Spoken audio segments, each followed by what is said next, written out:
Welcome to Prima Donna News, where we give unbiased commentary about trending topics, as well as expose the propaganda surrounding Robert Kelly. Make sure to hit the like button, share the content, and ensure all notifications are on all in order to get all notifications from our channel. In this episode, Ori gives his prediction to use straight, Diddy, according to him, is on the same path as R. Kelly. A guilty conviction. From sex trafficking to RICO charges, the blueprint is identical. Ori breaks it all down, the witnesses, the enterprise, the tapes, and the fallout. If you thought Robert Kelly's case was bad, this is worse, even though many will continue to ignore the fact that, like with Diddy, much of the propaganda people thought would play out in court were never even mentioned. Check out this clip and stay tuned for my commentary and leave your comments below. Tomorrow, well, the verdict, the jury has the instructions, and I'm going to make a prediction that they're going to find Diddy guilty. They definitely got him on the RICO. I said that. I'm going to make another prediction. I think by the end of the day tomorrow or early Wednesday, the jury's going to be back. Now, why do I say that? It's not as complicated as you think it is, especially the way it's put to the jury with their instructions and so forth. But you know, you all know who R. Kelly is, right? Do you realize what the similarities of this trial is? Now, R. Kelly's trial was in the Eastern District of New York. Eastern District. They found him guilty. I think it was 9 hours. In 9 hours, the jury came back with a guilty verdict on all charges. And R. Kelly got 30 years. 30. Now, let me tell you what the similarities between the Diddy trial and the R. Kelly trial. RICO charges. They are both accused of leading a criminal enterprise, facilitating sex trafficking, convicted of racketeering using his inner circle to exploit victims. Sex trafficking. Allegations. They allege traffic adult women using coercion, drugs, and violence. Convicted of sex trafficking, including minors. That was R. Kelly. Celebrity power. They both had celebrity power. They used it as a tool for fame and money to recruit, control, and silence victims. They used their fame to access and manipulate young fans and aspiring singers. They both did that. It was proven with Cassie. She had how many record deals? She got one record out? That's manipulation. Enablers. They use assistants, bodyguards, and employees to set up and cover abuse. Use managers and bodyguards and runners. Sound familiar to you? Very familiar. Well, you've been listening to for the last several weeks. High-profile coverage. They both had high-profile coverage by all the national news outlets and all the YouTubers and everything. Okay? Same thing. Sound familiar? Multiple victim testimonies. Cassie Ventura, Jane, ex-staff, and others testified. Over 10 victims testified, including survivors and former employees. Diddy's prosecution is in the Southern District of New York. Kelly was in the Eastern District of New York. That's on 4th Street in Brooklyn. I know that courthouse. Very familiar. I've been there hundreds of times because I was right where Diddy is at. And I can tell you something. In the summertime, they got that cold air coming in so badly you freeze. And in the wintertime, it's so hot, you can't take it. It's not a happy place, folks. If Diddy is found guilty, he's going to be there for quite a while. He has to wait for his appeal.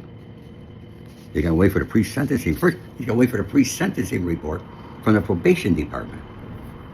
And then once the judge has that, then he schedules a date for sentencing. That could be up to 6 months. Don't know how long that could be. And of course, he's going to have his appeals, which I don't think, in this case, I don't think he's got an appeal. I think Judge Submaranian did a very good job. Even Diddy told the judge, "You did a great job, Your Honor." Can you imagine that? What's wrong with him? That's a manipulation method that he uses. Trust me, you got to give this guy credit. He's very manipulative. Okay, they both had the use. Recorded evidence, accused of recording free cost and abuse. They both had it. They got videos, they got tape recordings. Look at my indictment. We had over 1,700 tape recordings. I was on 11 tapes. If you were on one tape, it's one too many. One too many. But I wanted to share that with you folks. The similarity And Ori Spado here predicts that on a minimum, within a day, you're going to know and find out that Diddy is guilty. Thank you, folks. Have a good evening. I'll see you all tomorrow. When she had Dawn Russell lying ass on there, I didn't get on it. I didn't speak on her. Tasha K and them just dragged her ass.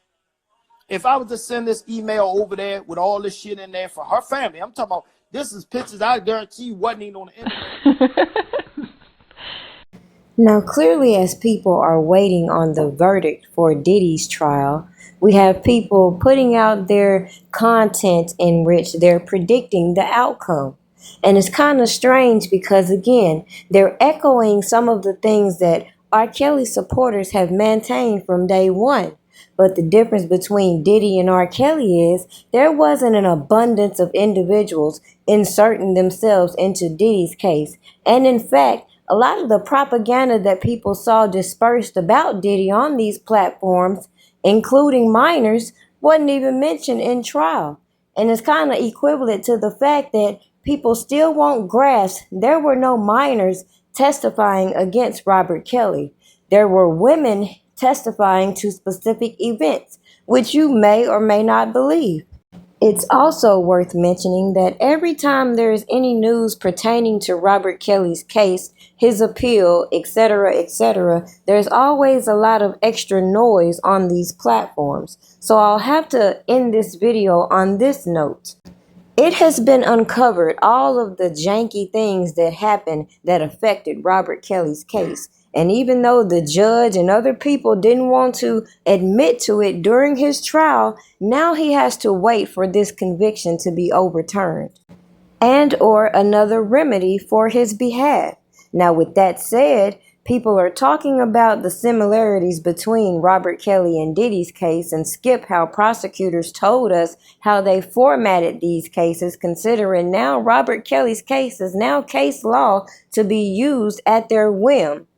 Now, when you have someone who was convicted of the RICO Act coming out telling you that their prediction is this pertaining to Diddy, it's no surprise why people are now trying to take notice to the same things that we pointed out in Robert Kelly's case that happened in Diddy's case when it comes to the malicious prosecution and overreach that we saw displayed, considering the charges that they wanted to apply to these individuals, both Robert Kelly and Diddy, clearly were past the statute of limitations.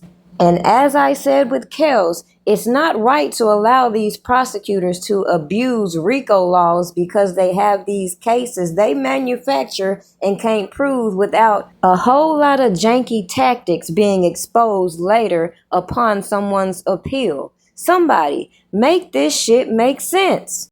It's clear as day why I'm not going to and never was going to spend so much time trying to convince people of the information that I provided. Now, with that being said, we witnessed a whole lot of rogue, janky-ass co-conspirators all over these platforms, and people got in bed with them when it came to Robert Kelly. But the gag is, as I said, there was a reason why I documented on Robert Kelly's behalf. Because all of these people doing janky shit, as they said, was on R. Kelly's behalf, got the side eye from me. So just keep that in mind when you compare Diddy and Robert Kelly, considering, as I recently said, you didn't see all of this grandstanding when it came to Diddy. Especially from so-called advocates who were supposed to be here to advocate for all victims, but only took a special interest when it came to Robert Kelly.